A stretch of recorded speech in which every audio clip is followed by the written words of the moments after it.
we have audio? Mm. Let's do that again. Ready? Yeah. What's up, everybody? Welcome to Hot Makes right here on Hot Makes. I had my mic muted because I was coughing. Oh my gosh. This is Shannon. How you doing, Shannon? I'm doing okay. I'm hoping I don't get like infected by you. I know. Yeah, you're gonna it's gonna come through the microphone. So heads up, everybody. I am still rough. Like, if I go into a coughing fit, you might see me silent my mic and like go off to the flailing to the side. But we have an amazing guest tonight that you won't even notice me doing that because you're gonna be like dazzled by everything that Mike does. Yeah, I can't wait. But what have you been up to? I saw from social media you've had a lot going on lately. Yeah, I'm very, very tired, and honestly, I'm like in a lot of pain at the moment.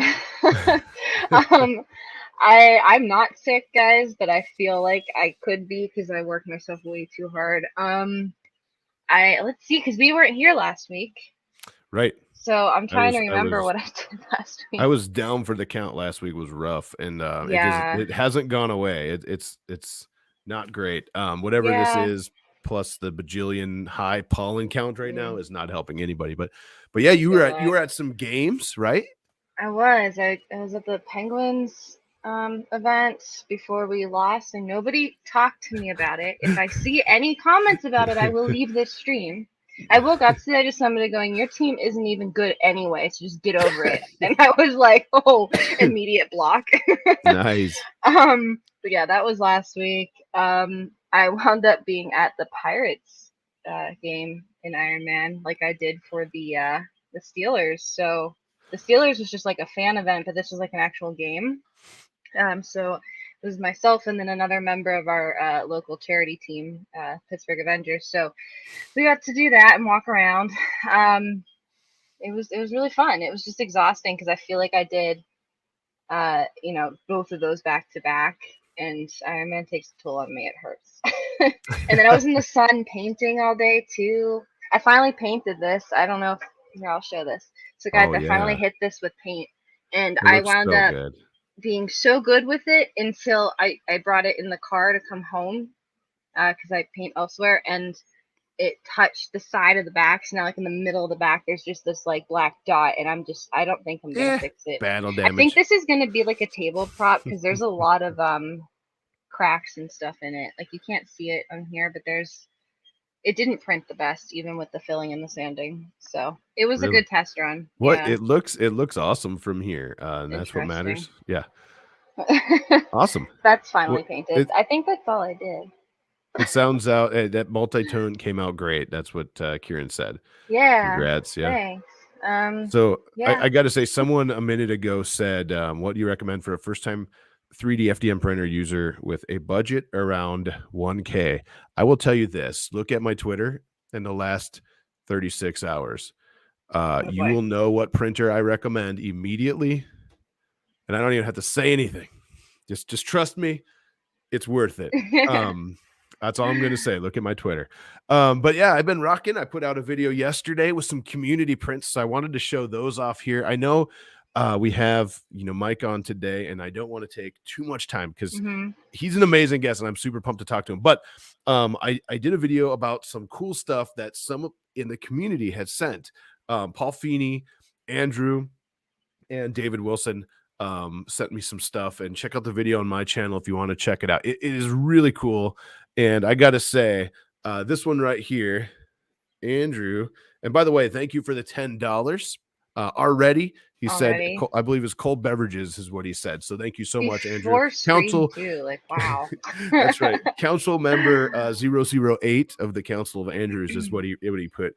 And this is such a hard color to get across on camera. It's like, this is this stuff is, can you see the red? You can kind of see the red in there, right? It's kind of like if you look like in the highlight, you can see it. Yeah. This stuff is phenomenal. This is our friends at Greengate 3D. It's a PETG that's recycled. This is a Rook that he designed, and super awesome, man. I love that color. It's one of my favorites. It's just it's so hard to get the color across on the camera. I don't even know if this will help. Let's see. Yeah, that's a little bit better. A little better, maybe. Yeah. I mean, it looks purple. It's kind of, yeah. It's like man, The it's such camera's a very hard. confused at like what it's supposed to focus on right It's now. like Grape Jolly Ranchers, kind of. Andrew Rogers, and thank you. Yes, and then Paul Feeney shot me over this awesome bust right here. Let's see if I could drop the head like I did in the video. If you didn't see that, it was awesome. And as always, Caleb rocking the sound effects and the funny moments for me on the videos. But such a great print. This is in person probably one of the better FDM 3D prints I've seen in a long time. Yeah. Nice There's work, a lot Paul. of detail on that. Look at the hairlines. I know, the little hairs, the forehead wrinkles. I mean, it has eyebrows on FD. I mean, that's such a good print. Yeah. Very, very smooth. And I almost dropped the head off again, by the way. I could just pull the head off and show you. I mean, even it's kind of funny that pops off. Yes.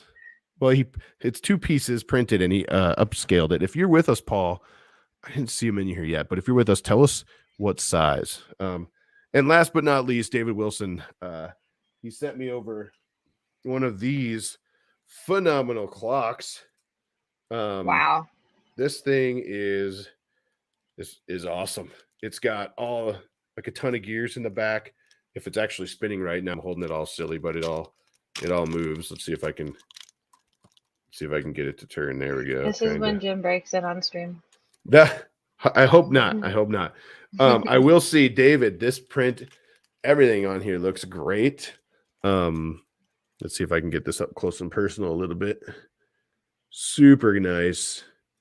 Great job on the printing, and the magnetic mechanism here for the pendulum is pretty cool. I need to work with David and dial that in because it's not quite right. But ever since I filmed it, I've been sick. I think I was sick when I filmed it. That clock, I know, right? So thank you guys so much for sending that in. It'll go back on the shelves like you saw in the video, maybe in different spots, because I didn't like how this one looked on the red side. I'm gonna put this on the blue side, maybe pop it a little more, but I'm also going to work on lights on those shelves. That I learned that all green gate as well. So yeah, Green Gate 3D, the recycled PETG, phenomenal stuff. So our friends over Rich is an awesome dude. But thank you. I know we've talked a lot and we're almost 10 minutes in. It's time. I don't want to wait anymore, but I know how excited you are. I am. I'm excited as building a lightsaber.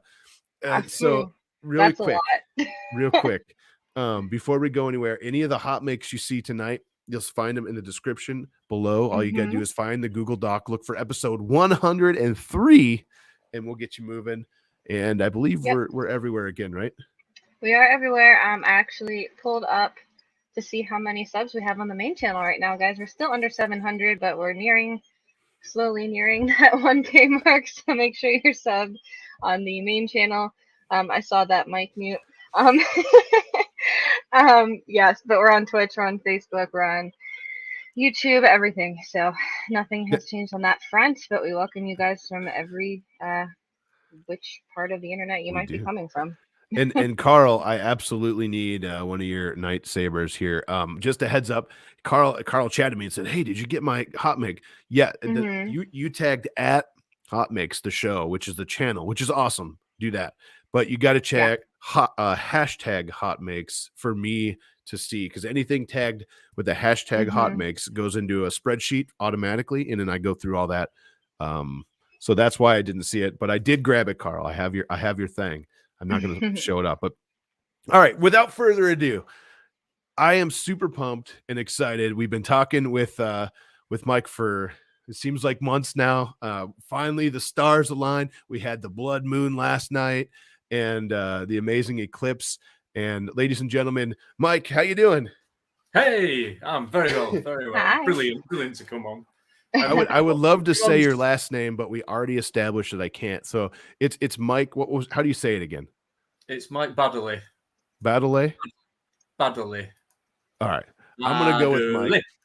Or Baddeley. however you want. No, that's awesome. I just want to make sure, because everything you do is under like your full name, right? And If you guys are not familiar, if someone's not familiar with you, we're going to give you a few seconds here right in the beginning of the show. Tell everybody who you are, what you do, and where we can find you. We're going to do that again at the end too, but just right away, who are you, what you do, and where we can find you. Yep. So I'm Mr. Baddeley. You can find the links are scrolling across the bottom, really. So if you just kind of Google Mr. Baddeley Printed Droids or Printed Droids on Facebook, you'll stumble across me. And for about 7 years now, I've been designing rather large 3D printed droids, robots, props, these kind of things. Everything from something this big through to some of the little ones, which are kind of little cute ones. Generally kind of in the Star Wars area, but lots and lots of other ones where they're either mixes or kind of mashups of other things. And I have to say, amazingly designing those. I mean, full disclosure, yes. I'm one of your patrons, and I'm one of the like 3,100 and something patrons you have. So congratulations on that, because that is awesome in itself. And that just it's awesome. It speaks to what you do. You do such a great job with everything from the designs to the bombs to everything. I guess I don't want to dominate this, so Shannon, jump in whenever you want. You know I will. No. You know what's funny is it's great. as soon as you were holding up the little one, you're like, look at how cute this is, the cute ones. I was pulling up your Instagram and I was like, oh my god, they're so cute, like at the same time. Yes. I actually have one of those in a bunch of pieces. I just need to put it together. I have everything. I just need to actually put it together. I want to make one. That is so cool. So how did you get started in building the droids and designing? Yeah, I inherited a MakerBot replicator, terrible 3D printer. Well, it actually wasn't too bad. Probably about seven years ago. And I printed a few little things out, and then I decided that I need to design something rather than print something out. And rather stupidly, I chose the dome of R2-D2. So I just chose to kind of 3D print a full-size version of this bit. Really, because it's just a ball cut in half, right? It's that easy. That's what I kind of thought. Then I was building and kind of designing. I put some of the things onto Thingiverse and then put the dome on. And the R2-D2's Builders Club, which I didn't know existed at that point, which is a bunch of lunatics that build full-size Astromechs and full-size R2-D2s, kind of went, oh my god, this is fantastic, because they can fabricate everything else out of wood or plastic or whatever, but a dome is quite a difficult thing to make from scratch. So immediately followed by telling me how inaccurate it was and all the things that we needed to do. Great job, but not quite. So from that we kind of refined the prints. I got told a few times that it wasn't possible to print a full-size R2-D2 because of all the stresses and things like that. And of course, that's a challenge, isn't it? So I had to do a full-size build. I've done 3 versions now. So I did the very first version, then I did a V2, and then I've done V3, and I'm just working on the 4th version now. But in between, fitting other stuff in, like these, like Chopper here is another very, very popular one. There you go. Nice. And nice. All the builds are all kind of animatronics, and they've got things that move around, and and the noises. So yeah, it's they're all good fun, great fun. It's loud, wasn't it? Yeah. So if you're watching right now, a lot of people are saying they wouldn't be even 3D printing if it wasn't for you. A ton of awesome comments, all accolades towards you. And if you have any questions for Mike at all, drop them in the chat, and Geary will star them, and we'll come back to the questions as we see them. Copyright, someone says, yeah, maybe. It is so good. So you have a chopper right there, right? I do. Yes, this is Chopper. This one here. Let me pop. I'm going to do this just to take over for a second, so we can see it a little better. That is so good. Oh, I love that. Oh man. Yeah. So do you have the The arm came out. The arm. Yes. Oh, so good. Yeah, Tripod's Garage is with us. He said he built an egg bot and 2 smaller droids and building another. Nice. I think you did a series with a couple other guys. If I remember right, Tripod, I think you and Jerry and somebody else did a series on building those. I'm trying to remember. That was like last year or the year before.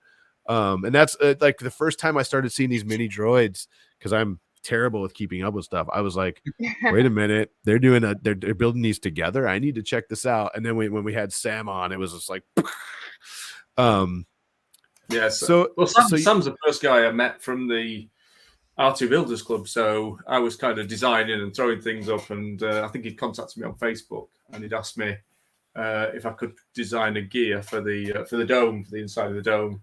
And it was about 9:30, 10 o'clock at night. I was just going to bed, and I thought I'll just quickly do the gear before I go to bed and send it across. So I designed this gear, chucked it across to him, and I think he was getting married. And he was asking me where I lived, and I said, I live in this kind of area.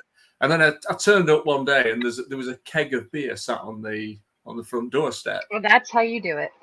And of course. So Sam was the first guy that I met from the R2 Builders Club, and he supplied me free beer. So we've been friends ever since. Nice. That is a real friend. Nice.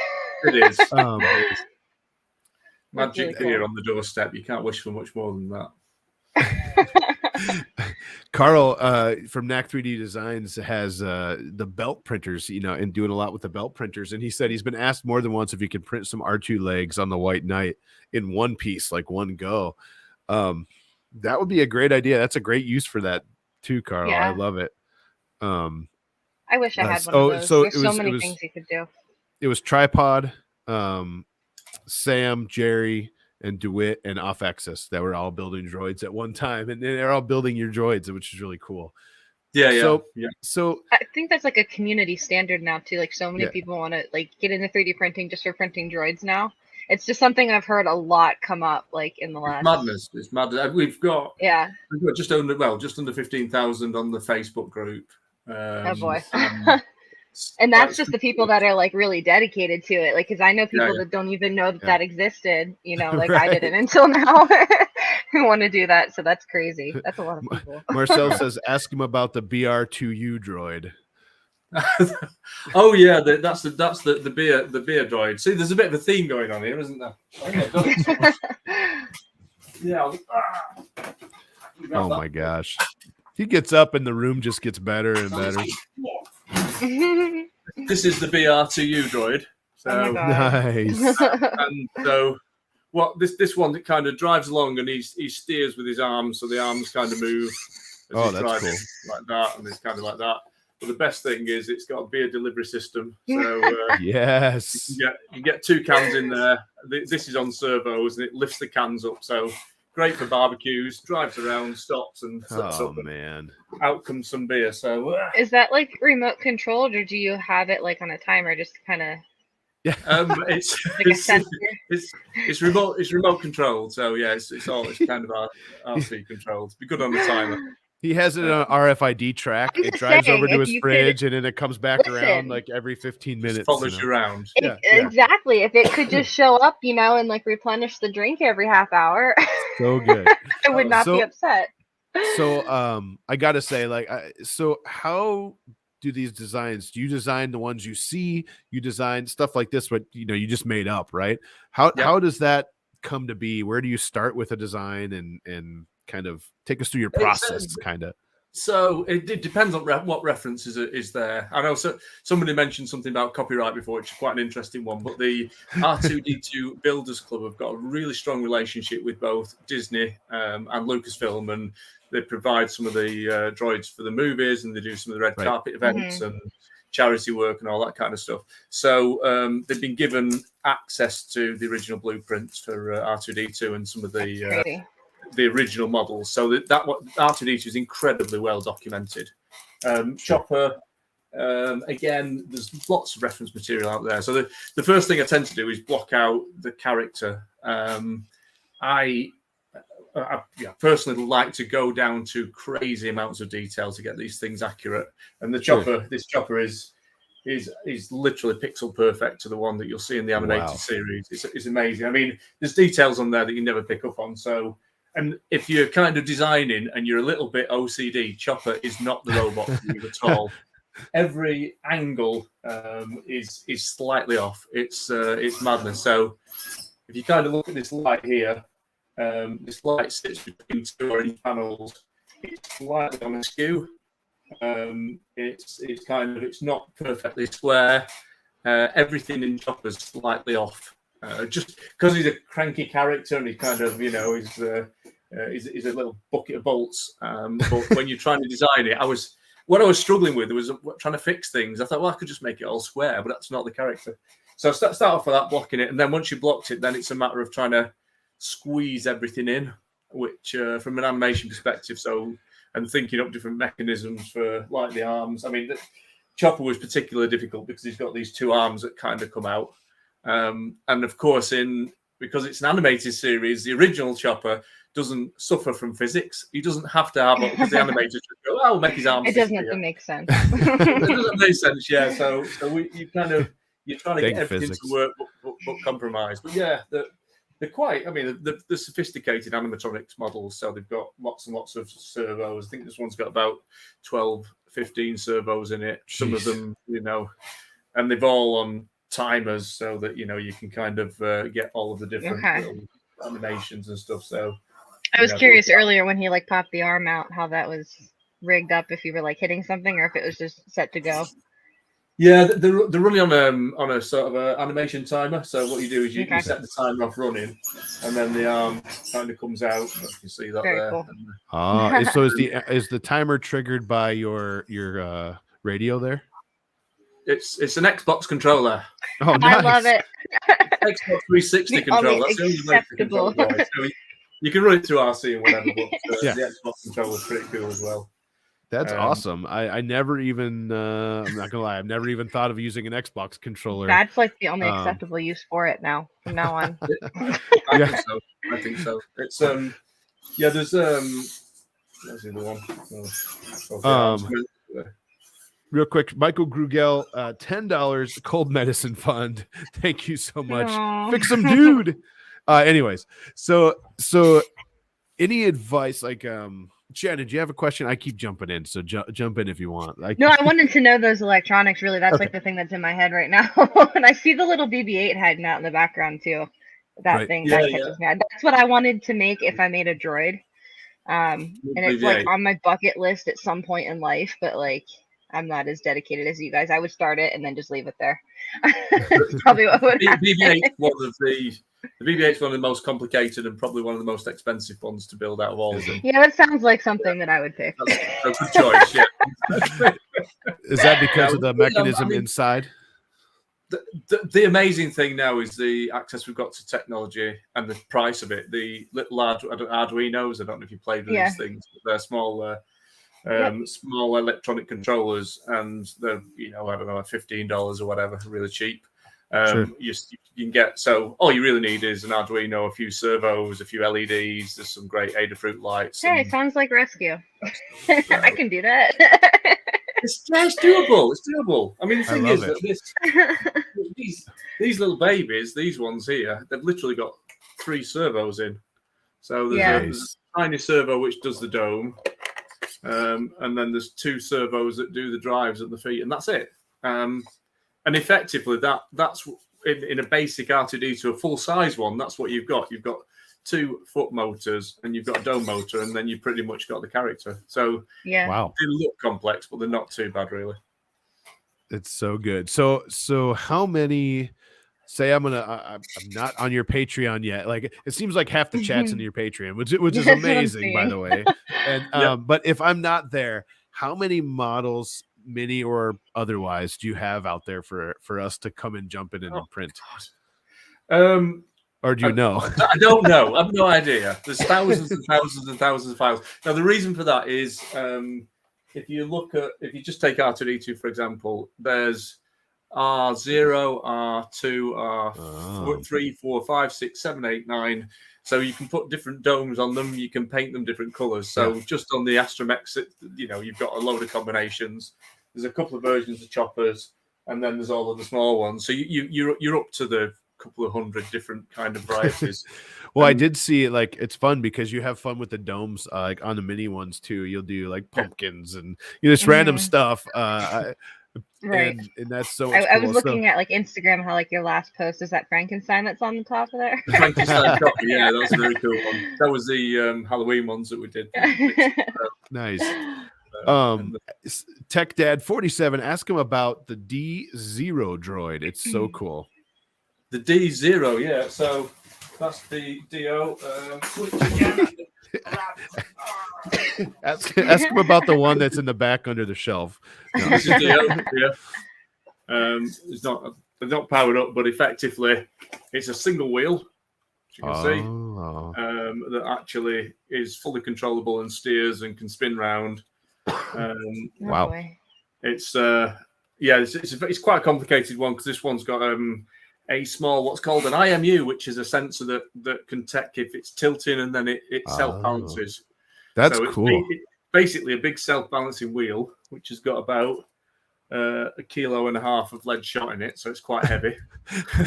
and then it's got the head and the controller on top of it.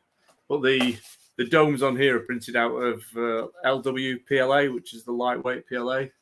There's quite a lot of weight at the top, so that kind of takes some of the weight off the top. Sure. Of it.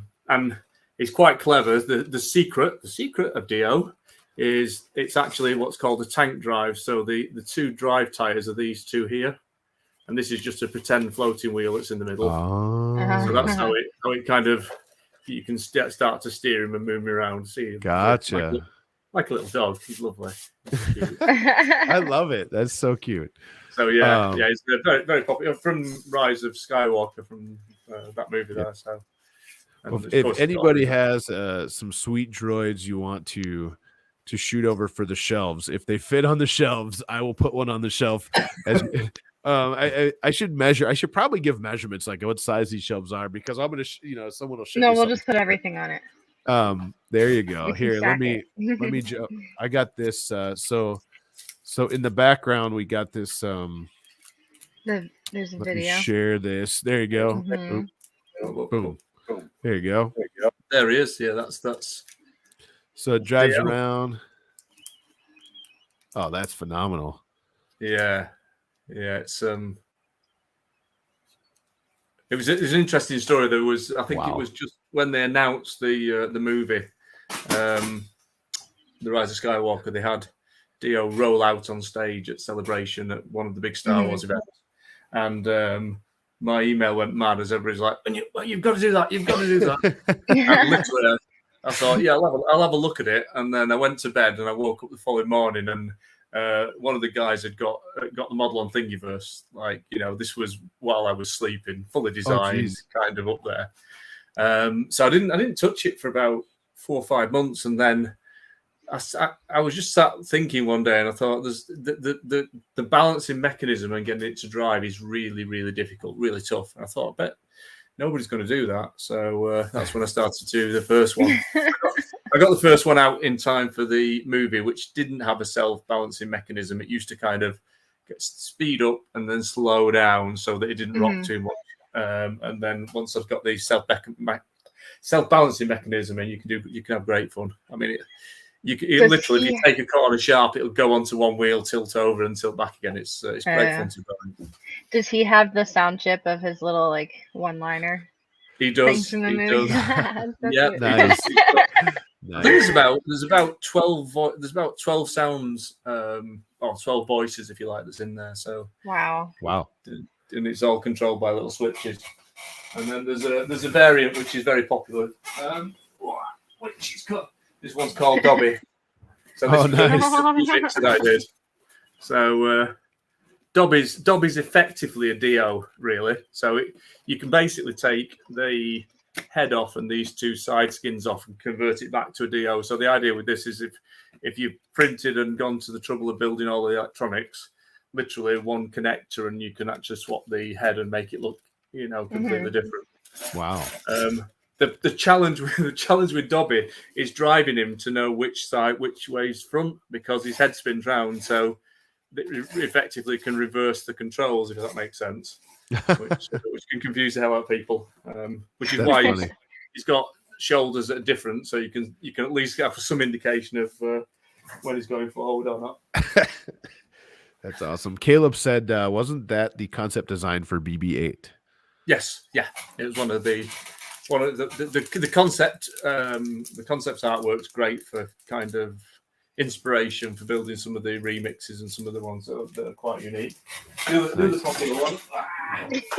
The other popular one is Tito. He's a cute little fella. Oh, so this again is another one that was based on concept art.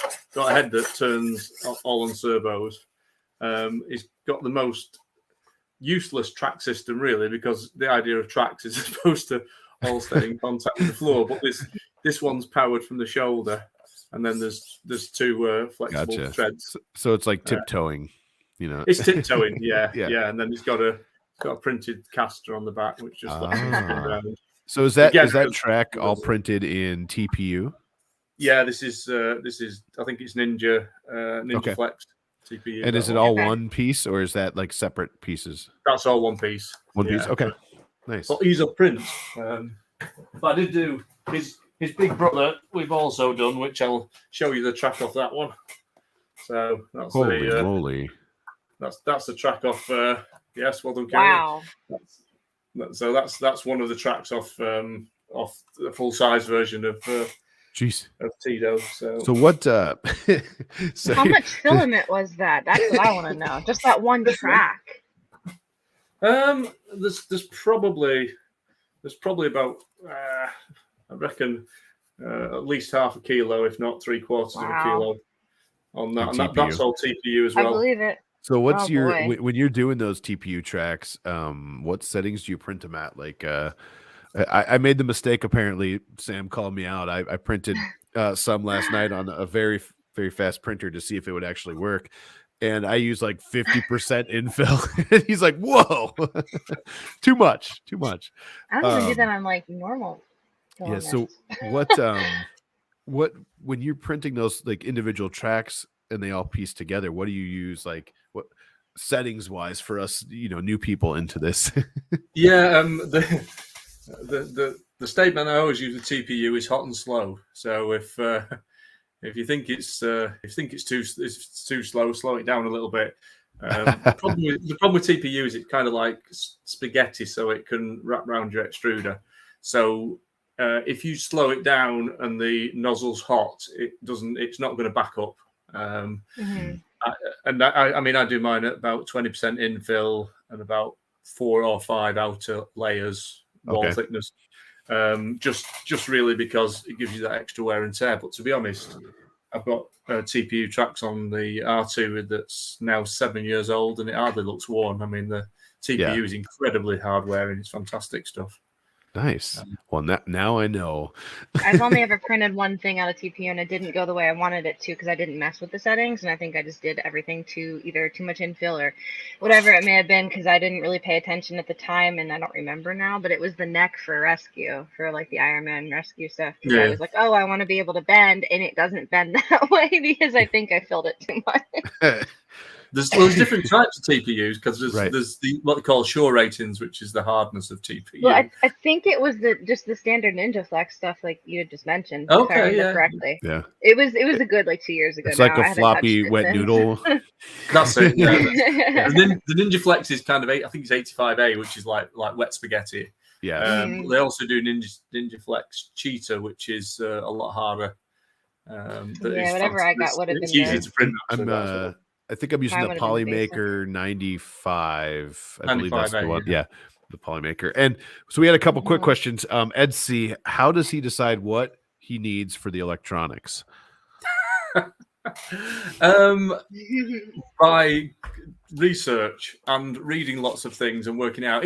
Every mechanism is different. And to be honest, when I'm building, I build some designs purely so I can get my head around and create new mechanisms. So I quite enjoy the different styles and different ways that you can solve a problem. There's some great resources. There's some great YouTubers as well. James Bruton, who I followed for years. I don't know if you've seen James, but he's this mad English guy that does all sorts of incredibly complex electromechanical robots. But he's a great source for new technology because he'll say, "Wow, I found this and I found this." You know, and there's stuff in there. This works. Surprise! You're trying to solve a problem with something when actually there's a perfect component out there. So. And it's you know, the best kind of advice I can do is just grab lots and lots and lots of different components and play around with them. I've done loads of YouTube clips just on, and I'm not a YouTuber. I just kind of throw these things out to help people.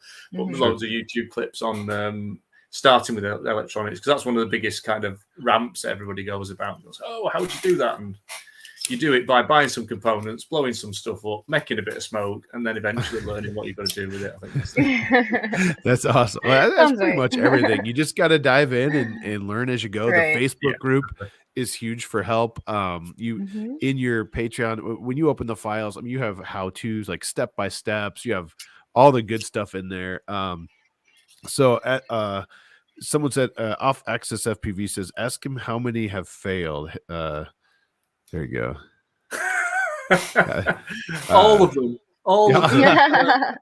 No, I mean the design process is just like, as you know, crazy. So the first thing you end up doing is getting parts that don't fit together. Then when you start to get mechanisms up and running and working, you don't work out exactly. So you probably go through 4 or 5 iterations. Chopper's arms were one of the hardest things to design because the problem with these are so thin. So I had to create this cable control system so that they were doing this, and then you've got weight. The biggest challenge I've got is weight. So you know, even what you think is going to be light, as you start to throw more things at it, it gets heavier. So I end up creating loads of prints that you end up iterating and changing, and then kind of getting to a point that works. But we've got a good community who likes to test new stuff. So, and then someone else. Let's see here. Tech Dad 47. He also is doing a baby Wally. What? A baby? Yes. Wally? Oh. Yeah, baby Wally. Which as he said, he steps forward. This one is very much still working. More on the other side. I envision your house like completely full of droids around you, and you have like an aisle of where to walk. Like, so this is the start of baby Wally, as you can see there. Nice. So, in fact, again, this runs on servos. So this isn't a motor; it's got a servo drive. This is quite a complex drive. It's got, these two are both direct drive, so it's a 2-wheel drive off a set of gears. But obviously one's bigger than the other, so one's got to spin faster. So there's a bit of gearing inside.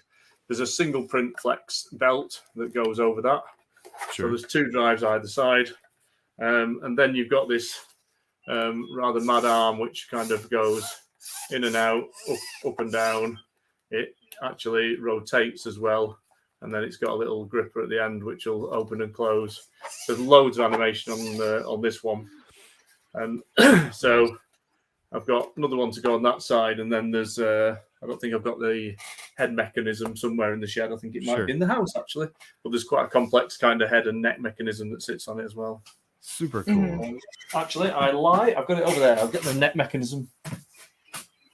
$3 CA super sticker. Thank you so much. Thank you.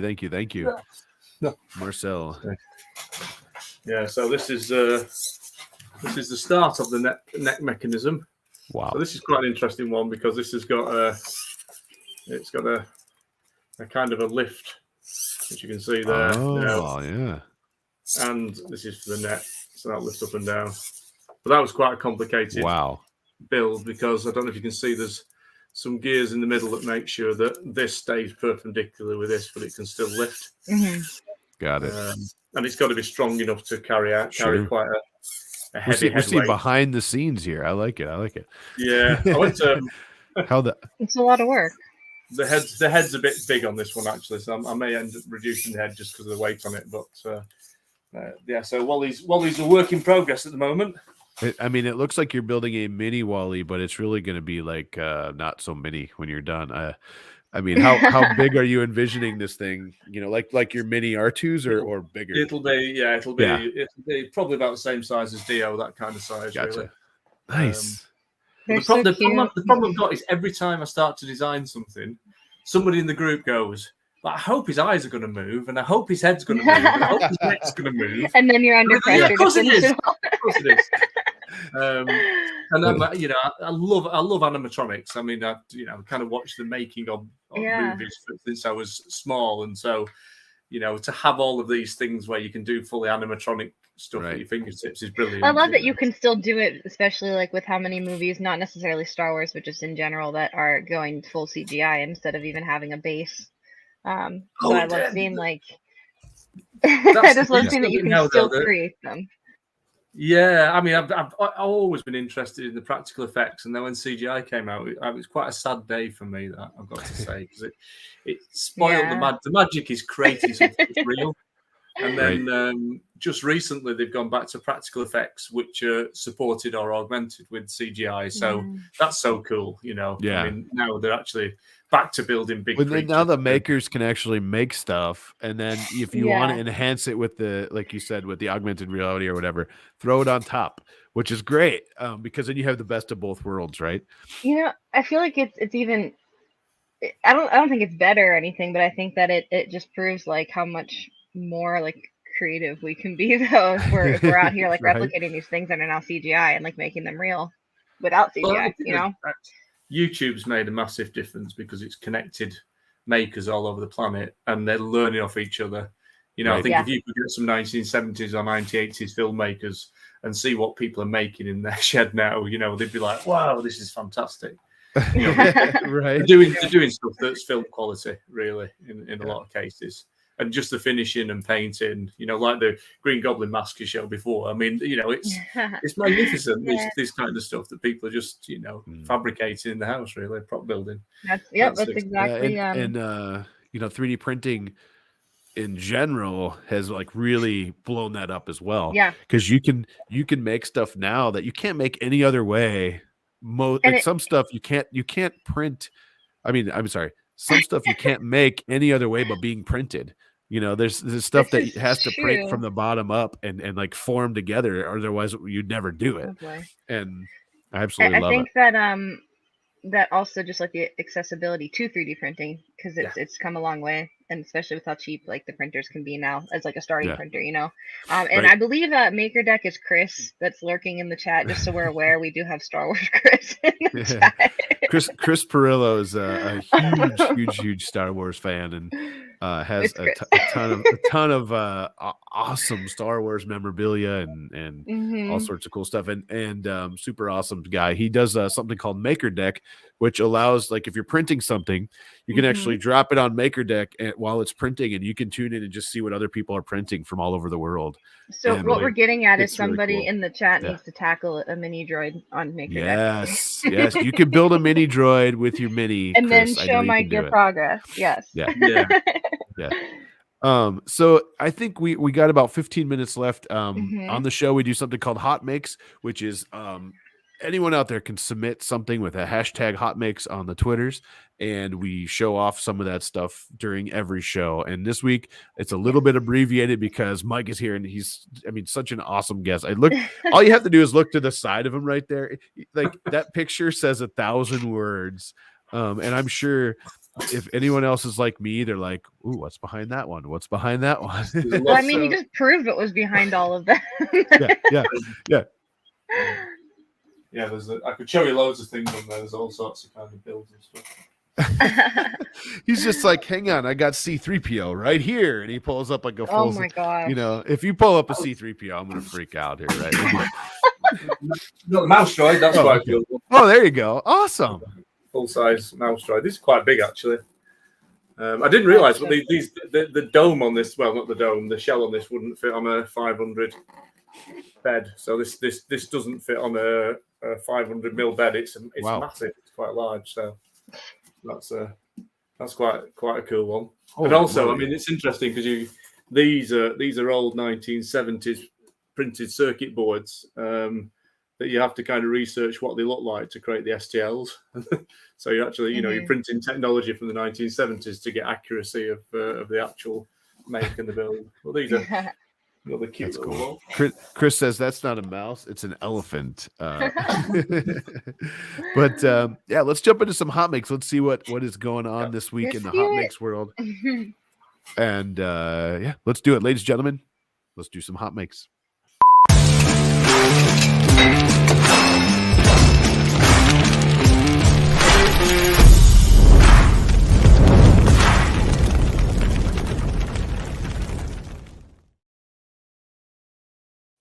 All right, we got about 6 this week, I think, right around there. We're going to start with Sophie Wong. She said she's all sewn together now. Soft helmet, headdress, wig, thingy printed in Matter Hackers Quantum, which is that multicolor PLA, and it's on nylon tulle. It's all sewn. Check this out. So good. All of that is like sewn into, it looks like the nylon tulle onto a silk backing. That's the whole. Oh, you know what? I'm wrong. This is printed on the nylon tulle. Okay, that's like the stuff that David Shorey does too. They're printing it right on the tulle, and then they're sewing it onto a silk backing. Oh, okay. That's still like a whole new concept of 3D printing right there, though. Kind of. So David Shorey. I haven't seen anybody. Let's see. Here we go. So. No, it's phenomenal. They're doing the light behind it. I was seeing.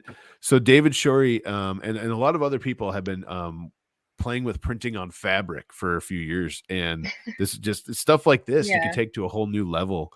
But nice work there, Sophie. Printing on fabric, but that's like a whole new thing because that's not even just flat. That's like that's a lot. I wonder how heavy it is.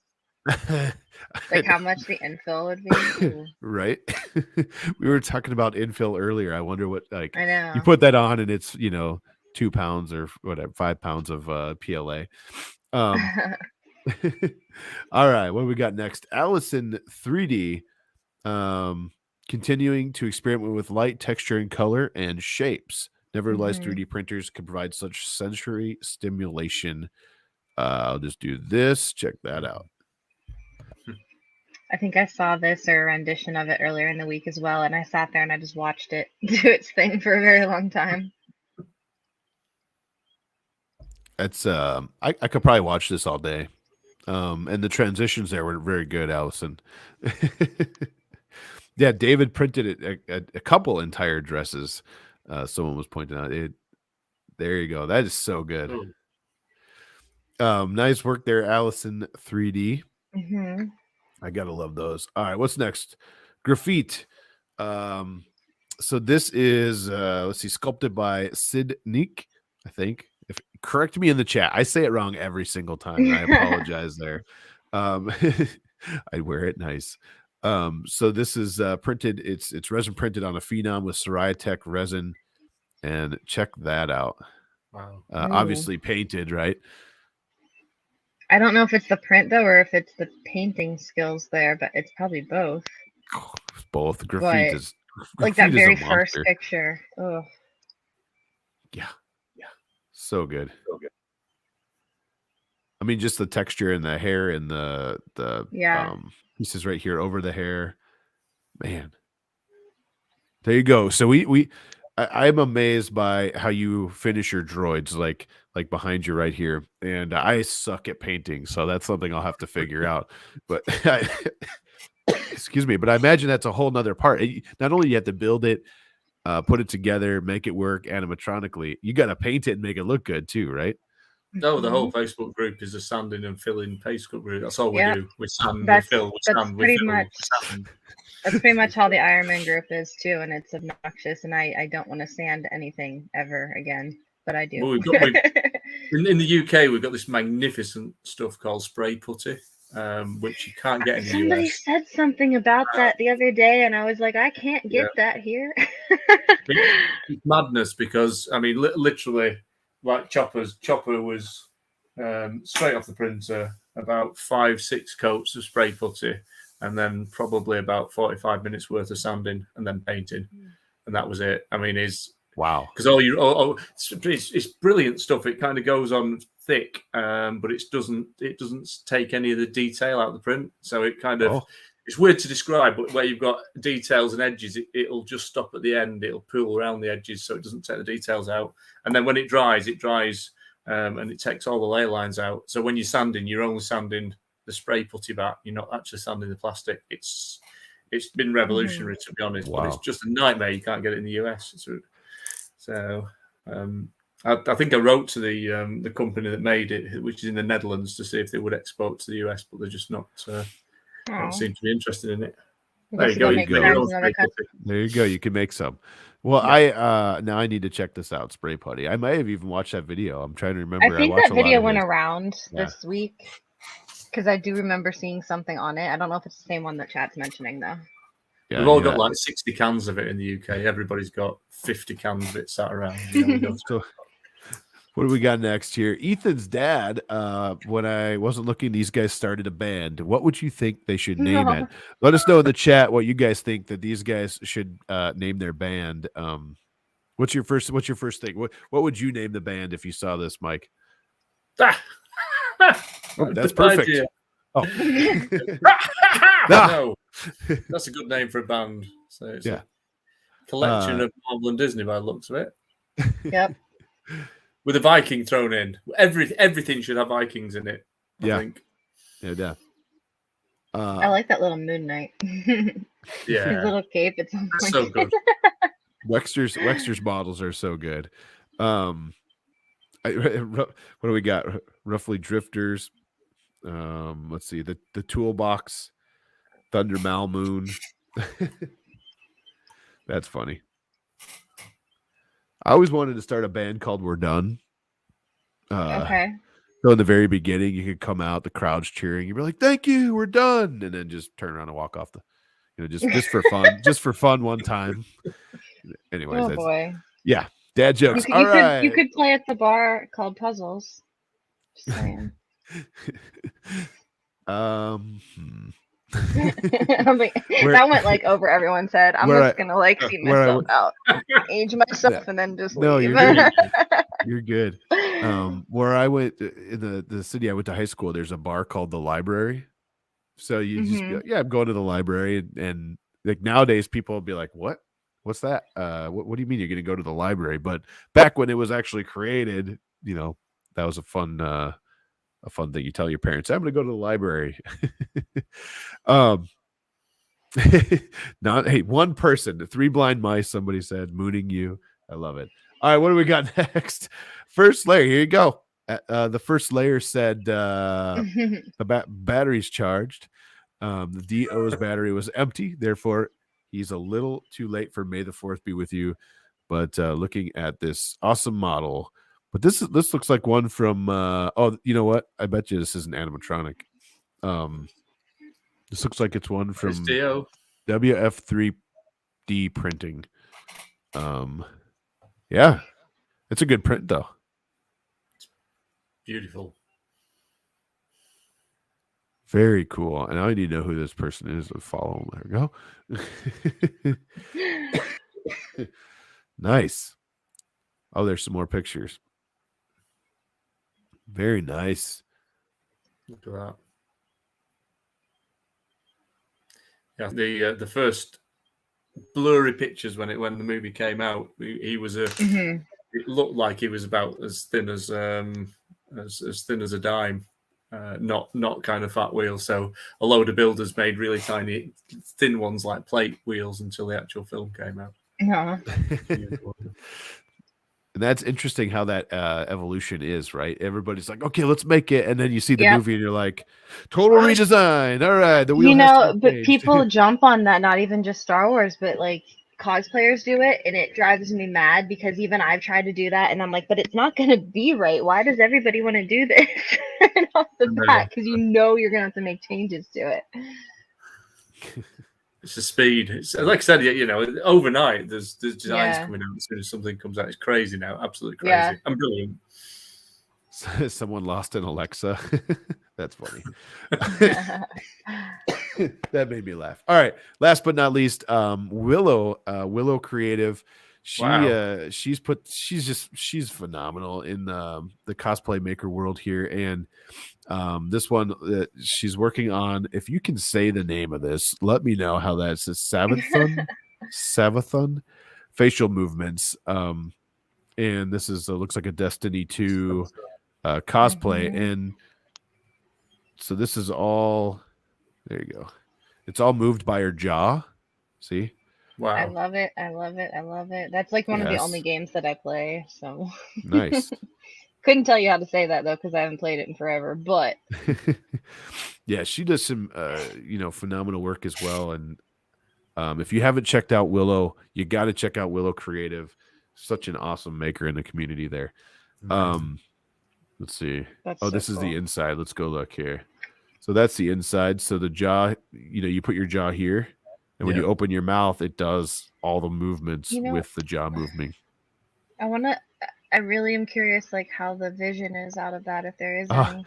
I was just going to say, if there is any, you mean. Because at least in the helmets that I make, you still can see. I just covered, like, the LEDs with webbing or something, so it's not, like, shining back at you. But there's, like, nothing to even see through in that. I would say the two side ones, but, like... Right.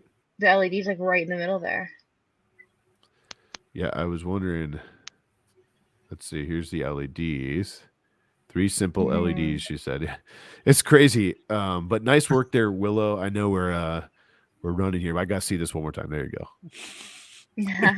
So good. Well, that was the hot mix of the week.